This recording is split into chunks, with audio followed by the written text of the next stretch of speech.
Hi guys! Tara, let's go to Hong Kong and Macau.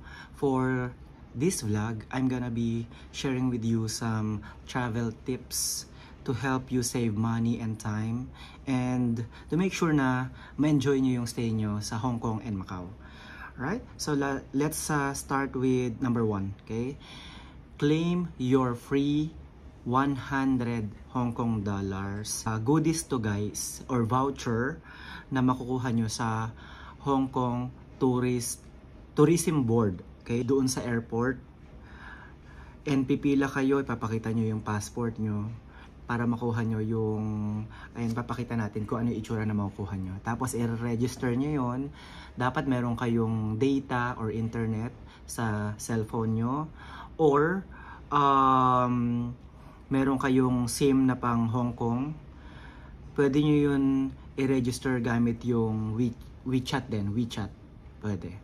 So yun. And magagamit nyo yun sa, yung 100 Hong Kong dollars na yun, magagamit nyo sa mga restaurants para maka-discount kayo, voucher, may mga freebies din, etc. So they call it 100 Hong Kong dollar goodies. So yun. Hindi siya pera ha. So para siyang voucher na makaka-discount kayo. So make sure, puntahan nyo na agad yung restaurant na napili nyo. Kasi pupunta kayo sa website, makikita nyo rin yung listahan ng mga pwede nyong paggamitan nun.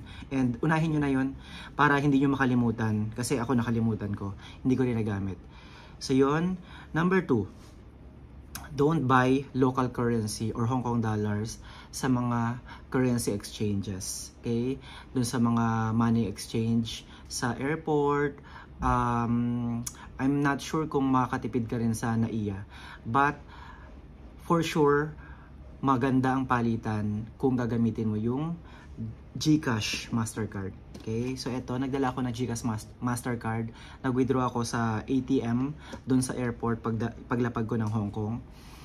To show you comparison, okay, yung 1,000 pesos ko, ang katumbas niya ay 120 Hong Kong dollars sa currency exchange. Okay?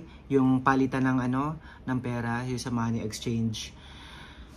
Sa airport meron nun, tsaka sa NAIA meron. Okay? Pero etong sinasabi kong 1,000 pesos na naging 120 Hong Kong dollars ay sa Hong Kong airport na. Pero yung 1,000 pesos ko sa ATM gamit ang etong Mastercard GCash, ang katumbas niya ay 138 Hong Kong dollars. 'Di ba? Kumpara sa 120 Hong Kong dollars lang na nakuha natin sa currency exchange. So mas makaka-menos ka, mas malaki yung value ng peso mo doon sa ATM pag ginamit mo yung Mastercard GCash. Kasi late na na-deliver to eh. Hindi ko na nadala to sa Hong Kong. Yung Visa. Sabi nila mas maganda raw ang palitan kapag Visa. So yung gamit natin ay Mastercard. And wala namang withdrawal fee, in fairness. Number 3, travel tip. Make sure you have a credit card. Kasi merong mga stores or restaurants or mga tourist spots na hindi tumatanggap ng cash. Like yung Art M na pinuntahan natin, hindi sila tumatanggap ng cash. So, nag-credit card ako ron. And then, number 4 na tayo. Okay. Ito, yung please tandaan nyo to kung magma-Macau din kayo. Sa Macau, tinatanggap ang Hong Kong dollar. Okay. So, halimbawa may Hong Kong dollar ka, pwede mo siyang gastusin sa Macau. Pero yung mga pera sa Macau, yung MOP or Macanese Pataka, yun yung currency nila. MOP or Macanese Pataka, hindi mo siya pwedeng gastusin sa Hong Kong. Okay? So ang Hong Kong dollar, pwede mo siyang gamitin sa Macau, pero yung MOP, hindi mo siya pwedeng gamitin sa Hong Kong. So yun. Pero, eto pag ginamit mo sa Macau ang Hong Kong dollar, hindi ka nakakatipid kasi mas malaki ng konti lang naman ang value ng Hong Kong dollar sa Macau. Kaya hindi rin tinatanggap ang MOP sa Hong Kong dollar kasi nga mas mababa yung value niya, 'di ba? Ng konti lang naman. So 'yun. Tandaan niyo 'yun, guys ha. And then number 5 na tayo. Ito heads up sa mga magta-travel sa Hong Kong and Macau. Both of these are expensive. Mahal sa Hong Kong, mahal sa Macau. Okay? Kaya kailangan nyo talaga ng enough funds pag pupunta kayo rito. Number 6, stay in a hostel instead of a studio room sa mga hotels. Kasi mas makakamura kayo sa hostels. Pero kung marami kayo, check nyo, baka mas makatipid kayo sa isang room lang, yung mga studio room sa mga hotels. Number 7 na tayo, okay? We tried yung Zara nila, nag-shop tayo ron. And na-compare ko, converted to peso, yung price nila, Hong Kong dollars, mas mahal sa Hong Kong, yung Zara. Except, yung mga perfumes nila. Yung perfumes nila, sabihin na natin 2,000 pesos dito. Sa kanila, 1,950. So, hindi naman ganun kalaki yung diferensya. Pero, makakatipid ka ng mga around 40 or 50 pesos.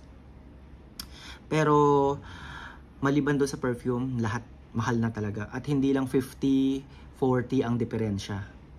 Siguro kung dito 1,000 pesos yung damit, doon 1,200 or 1,300.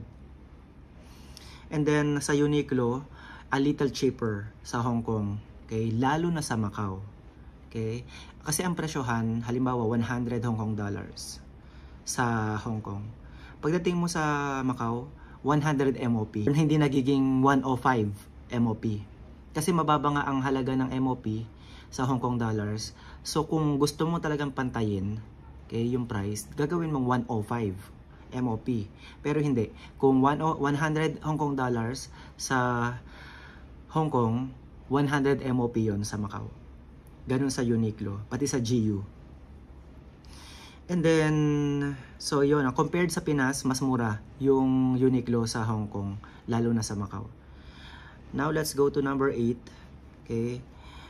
Kung gusto nyo talaga na mas mura na mga bilihin, go to Citygate Outlets. Sa Tung Chung to guys, bago mag Ngongping 360, bago kayo sumakay ng cabin. Okay? Makikita nyo tong mall na to. Marami ditong outlet stores. Dito tayo nabudol ng Nike outlet store. Nakabili tayo rito ng 4 na pairs of shoes. Dahil discounted na, and pag bumili ka pa ng 2 or more, additional discount. So, nabudol tayo. Now, let's go to number 10. Check your balance. Check the balance of your Octopus card every time na gagamitin mo yun sa mga metro, sa mga trains, sa buses, sa convenience store, ganun. Para namamonitor mo kung you're running out of funds. Para alam mo kung kailangan mo ng loadan. And then, number 11, ito, sa Klook guys, bago kayo mag-travel sa Hong Kong and Macau, mag-book na kayo ng mga pupuntahan nyo or mga transportation para hindi hassle, hindi na pipila, hindi na bibili ng ticket, etc. Yung mga vouchers na lang ipapakita nyo. Ito yung mga binili natin sa Klook, binook natin bago pa man tayo nag-travel. eSIM na ginamit ko sa Hong Kong and Macau, Octopus card, pinikap ko yan sa Hong Kong Airport, Disneyland ticket, as well as Disneyland meals, yung lunch and dinner natin. And then Ngongping 360, yung cabin papunta ron, and cabin pabalik. And then the Peak Tram, yung paakyat at saka pababa, as well as yung Sky Terrace 428 na observation deck nila. Binook din natin sa Klook yung mga ferry natin papunta sa Macau at pabalik sa Hong Kong. And marami pang iba guys na pwede kang i-book sa Klook. Number 12 na tayo, don't ignore yung eSIM registration notification. Pag natanggap mo siya sa WeChat or sa number mo, kung naka-eSIM ka or naka-SIM ka, or sa email, don't ignore that. Pag gagamit ka ng SIM, kahit eSIM pa yan or physical SIM, mag-register ka. Kasi hindi mo magagamit yung SIM sa Hong Kong kapag hindi mo nyo ni-register. And passport yata yung ginamit kong ID. Ibang ID tinry ko, hindi yata successful. So nung tinry ko yung passport, ayun, nagamit ko na. Yun yung naging issue ko before, kaya hindi ko pala siya nagagamit. First 2 days ko sa Hong Kong, kaya hindi ko siya nagagamit. Inignore ko yung SIM registration. Now let's go to number 13. wear sunscreen kasi mainit sa Hong Kong, lalo na sa Macau. So mag-sunscreen kayo guys sa mga balat, ganyan. And then number 14, bring light clothes. Hindi naman ganun kalamigan doon, lalo na yung pinunta natin September. September ako nagpunta ron. I'm not sure kung mas mainit sa ibang months. Okay? Pero September, mainit.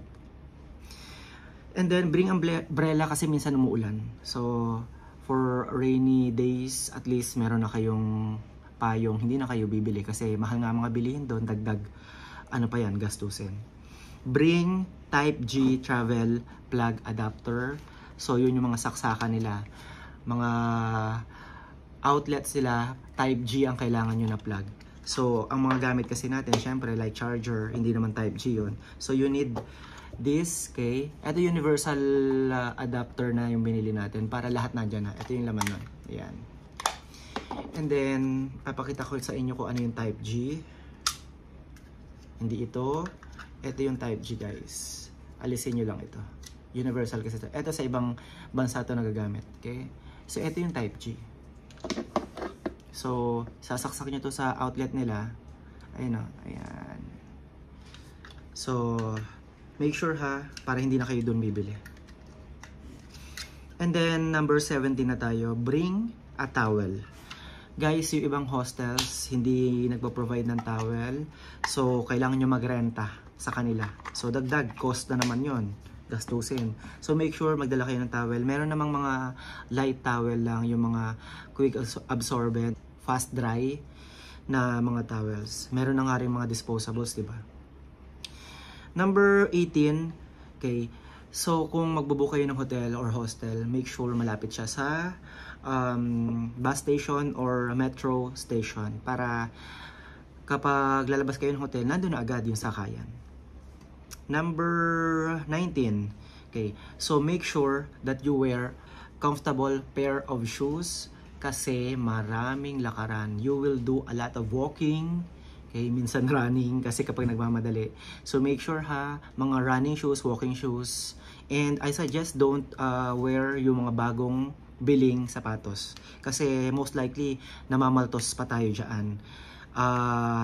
Parang nakikibagay pa yung paa natin doon sa hulman ng sapatos. So hindi tayo komportable or mamamaltos, magsusugat. So yung dati nyo na sinusuot, okay, yun ang dalhin nyo. And then, number 20 na tayo. I suggest start your day early. Ako madalas akong lumalabas 7, 8, pinaka-late ko na yung 9 AM para marami kang magawa sa buong araw. Hindi masayang yung oras mo. Okay? Matulog ka rin na maaga kasi para maaga kang magising. Okay? And isang suggestion ko lang, maligo ko na sa gabi. Pagdating mo galing sa lakaran, sa pamamasyal, pahinga lang, tapos bago matulog maligo na para paggising mo hilamos toothbrush, and then pwede ka nang umalis, hindi ka na kailangan maligo. Hindi ko nabanggit syempre mag-toothbrush ka rin bago maligo. Number 21 na tayo. Okay, importante rin to ha, know the operation hours and days of the places you will go to, like yung Disneyland. Alamin mo kung kailan sila, anong oras nag-open, anong oras nagsasara, ano yung mga peak days nila. Friday, Saturday, and Sunday, yun yung peak nila, mas mahal. Okay? And then Monday to Thursday, yun yung regular days nila, mas mura yung ticket. Kasi pag nag-book ka, minsan akala mo okay na lahat-lahat, pero tas balak mo pumunta ng gabi ron, hindi mo alam hanggang 5 lang pala sila. So masasayang yung ticket, yung pera mo. So make sure alamin mo, mag-research bago pumunta sa Hong Kong and Macau. And then number 22 na tayo. Okay, if your activity has been pre-booked, okay, be on time so you do not waste money. Okay, so kung nabook mo siya sa Klook or kung saan man, so may schedule yan. Minsan mahigpit sila, hindi nila pinapayagan pag late, masasayang yung pera mo. Okay, mapa-forfeit yung ticket, yung mga vouchers. So make sure be on time. And then number 23, use Google Maps. Ito napaka-importante. Kasi nung nawalan, hindi ko siya nagagamit yung eSIM for first 2 days. Gumana siya sa akin kahit wala akong internet. Kasi yung blue dot, ikaw yun. Pag lumakad ka, gumagalaw yun. Ang importante lang, i-download mo yung map, okay, ng Hong Kong and Macau. Para at least nakikita mo na kung anong street, ano yung mga lugar na dinadaanan mo, etc. Okay? Pero mas maganda pa rin na merong kang data. Gagamitin mo yung Google Maps, makakapag-search ka ng mga routes, yung kung ano ang maganda sakyan, bus ba or train, gaano kalayo, kung lalakarin mo, gaano katagal mo lalakarin, kung saan ka dadaan, and then ano yung mga schedules ng bus, ng trains, pwede mong palitan yung departure time, kung hindi ka pa naman naalis, ganon. So, helpful ang Google Maps, guys. And number 24, don't be afraid to ask strangers kung for directions, kung may hindi ka alam. Hindi naman bihira, pero hindi kasi lahat ng taga Hong Kong ay nag-i-English. So, tiyagaan lang. Pag nagtanong ka, hindi siya marunong mag-English, look for another one. Pag nakatatlo ka dyan or 5, may isa dyan marunong mag-English, matutulungan ka. Okay, lastly, yung iPhone natin, merong feature yung camera. Pag pinicturean mo or bago mo pa picturean, pero kailangan mo ng internet dito pwede mong i-translate. So pag nasa restaurant ka or nasa kalye ka, naka Chinese characters, pwede mong picturean tapos i-translate mo into English para maintindihan mo. And then sa Android naman, yung Google Lens, yon, may mga translator doon. Pwede rin yung Google Translate. So yun yung 25 travel tips natin. Pero etong mga susunod na sabihin ko, common naman to, i-remind ko na lang kayo. Make sure lang i-list down nyo yung mga bagay na dadalhin nyo bago nyo i-pack sa luggage nyo bago kayo pumunta ng Hong Kong and Macau. And bago kayo umalis, make sure din na nandun na lahat. Now, pabalik sa Pinas, bago kayo pumunta ng airport, bago kayo lumipad, go back to the same list. Okay, and check kung nandun pa yung mga gamit nyo. Okay, baka may mga nawawala, okay, or na misplace, para alam nyo na naibalik nyo sa Pinas yung mga gamit nyo. Hindi kayo magtataka, ay nasan yung ganito ko, etc. So yun, and be courteous to anyone, kahit pa yan local, doon sa Hong Kong and Macau, kahit pa yan turista rin or foreigner. Be courteous, follow their rules doon sa country na yun. Huwag sumisingit sa mga pila, and then yung sa mga sacred places like yung mga temples, may mga Buddha, pag sinabing bawal picturean, may mga signage. Sumunod tayo, wag natin picturean or wag natin i-video. Okay? May mga ganong kasing places. Lastly, kung gumawa ka ng itinerary mo at hindi mo nasunod 100%, don't get upset. Okay, that's fine, that's normal. Minsan, real time, nagbabago talaga yung mga plano natin. May mga lugar tayong hindi na pala pwedeng puntahan, may mga nawawalang lugar, may mga nawawalang activities na hindi na kaya ng oras, etc. That's fine, that's normal. Okay, I suggest move quick, okay, para mas marami kayong magawa at magawa niyo yung itinerary. But if hindi niyo talaga magawa, that's fine, don't get upset. Punta na lang kayo uli doon. I hope this helps, and let me know if you have questions. Mag-comment lang kayo below. Mag-like na rin sa video na to, share nyo sa mga friends nyo, and subscribe to our channel. Tara, let's go to our next destination. Thank you guys, bye bye.